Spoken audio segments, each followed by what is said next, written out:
General Bipinji Rawat, Member of Parliament Ladakh, Sri Jamyang Taishing Namgyal, and the Vice Chief of Army Chief,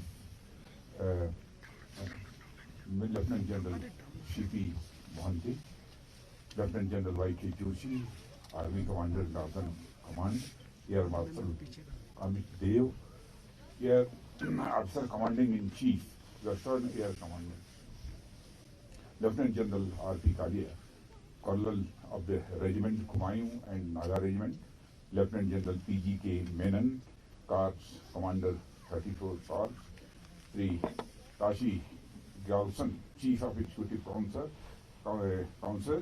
and Ladakh Autonomous Hill Development Council, और यहाँ उपस्थित मेरे सभी बहादुर जवानों और रेंगला के हमारे सारे बहादुर सैनिकों, सबसे पहले तो मैं आप सब लोगों का मैं शीश झुकाकर अभिनंदन करना चाहता हूं, मेरे बहादुर जवानों और जिन्होंने इस ये मेमोरियल का निर्माण किया है।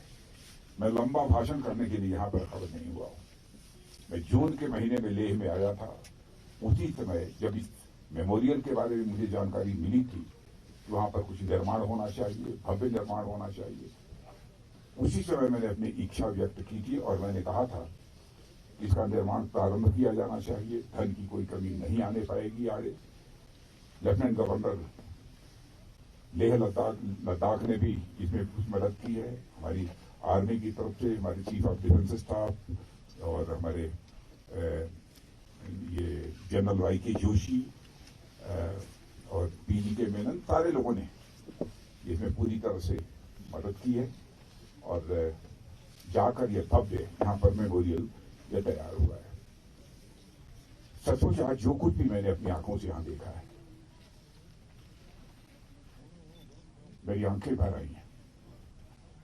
हमारे कैसे 114 वीर जवानों ने अपनी शहादत देकर इस सीमा की रक्षा की है। भारत के मान सम्मान स्वाभिमान को उन्होंने बढ़ाया। मैं तो कहना चाहता हूं केवल वह बहादुर सैनिक ही नहीं थे,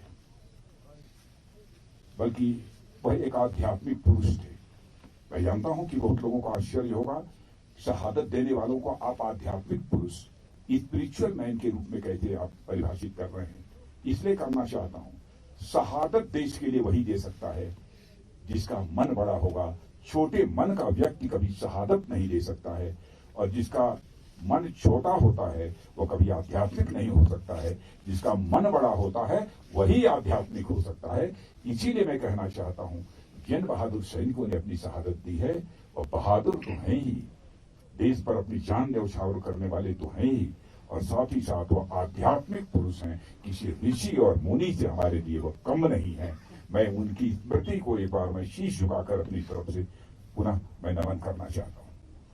मैं तो सचमुच आज चाहता था कि सारे लोगों के नाम को मैं अपनी जुबान से मैं लेकर अपनी जुबान को मैं सार्थक करूं, और शायद वो सूची इस समय यहाँ पर आ नहीं पाई है, लेकिन वहां उनके सामने नामों को मैंने पढ़ा है, देखा है जो इस मेमोरियल में बने हुए हैं।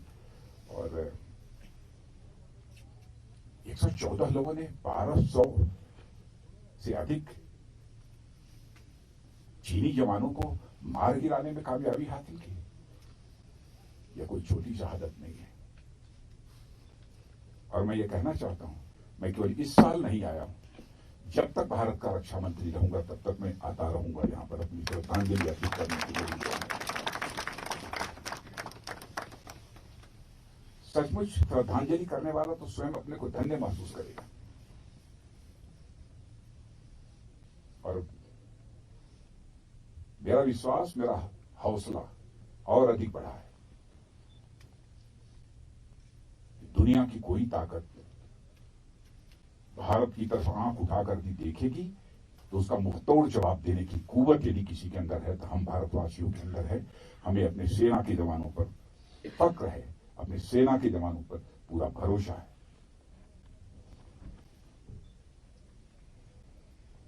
भारत का चरित्र रहा है कि हम लोगों ने दुनिया के किसी देश पर ना तो कभी आक्रमण किया है और न दुनिया के किसी देश की 1 इंच जमीन पर हमने कभी कब्जा किया है। लेकिन यदि कुछ हुआ होगा तो हुआ होगा, लेकिन भारत अब कमजोर भारत नहीं है। भारत भी अब ताकतवर भारत बन चुका है। प्रधानमंत्री माननीय नरेंद्र मोदी के रूप में हमें एक सशक्त नेतृत्व भी इस भारत को प्राप्त हुआ है। बहनों भाइयों, जब भी सेना के जवानों के संबंध में बात होती है तो सचमुच उनके भी यदि मन के भाव को मैं देखता हूं तो हमारा हौसला तो और अधिक बढ़ जाता है। यदि ऐसा सशक्त नेतृत्व है तो भारत को आंख दिखाकर कोई बच कर नहीं जा सकता। जिस हद तक होगा हम लड़ेंगे और भारत की एक एक इंची भूमि को बचाने में हम कामयाबी हासिल करेंगे। आज के अवसर पर मैं समझता हूं कि बहुत अधिक कुछ कहने की आवश्यकता नहीं है, बहुत अधिक कुछ कहने की आवश्यकता नहीं है। और मुझे इस बात की भी जानकर खुशी हुई है कि यहां रहने वाले जो सिविलियंस हैं उन लोगों ने भी लगातार जवानों की मदद की है। मैं समझता हूं कि वह सीमा के स्ट्रेटेजिक एसेट है। मैं यहां के रहने वाले सिविलियंस का भी मैं शीश झुकाकर अभिनंदन करना चाहता हूं, जिनके के द्वारा समय समय पर यह सहयोग करते हैं। अब इस अवसर पर इससे ज्यादा कुछ बहुत लंबा भाषण करने का कोई औचित्य नहीं है। मैं पुनः अपने उन 114 भारतीय सेना के जवानों का मैं शीश झुकाकर अभिनंदन करता हूं। उनकी स्मृति को मैं नमन करता हूं, जिन्होंने की 1200 से अधिक चीनियों को मौत के घाट उतारकर भारत की सीमा की रक्षा की। पुनः मैं अपनी श्रद्धांजलि अर्पित करते हुए उन्हें और उनके जो माता पिता और परिवार के लोग हैं उनके भी चरणों में मैं शीश झुकाकर मैं उन्हें प्रणाम करना चाहता हूं कि उन्होंने ऐसे लाल पैदा किए जिन्होंने की भारत की सीमा की सुरक्षा की है। और आज सब उस समय के सबसे आयु कई लोग आए हैं, लेकिन सबसे अधिक आयु के एक ब्रिगेडियर साहब आए हैं। ब्रिगेडियर साहब से जब मेरा परिचय कराया गया तो स्वाभाविक रूप से स्वतः मेरा हाथ उनके चरणों पर चला गया। बहनों भाइयों, उस समय की लड़ाई में वह शामिल रहे हैं, उसका नेतृत्व उन्होंने किया है। स्वाभाविक रूप से आज के अवसर पर कुछ ज्यादा न कहते हुए मैं पुनः जो भी हमारे जवान शहीद हुए हैं उनकी स्मृति को नमन करते हुए अपना निवेदन समाप्त करता हूं। Okay, camera. Subscribe to our channel by clicking the subscribe button. Click the bell button and enjoy the latest uploads from our channel.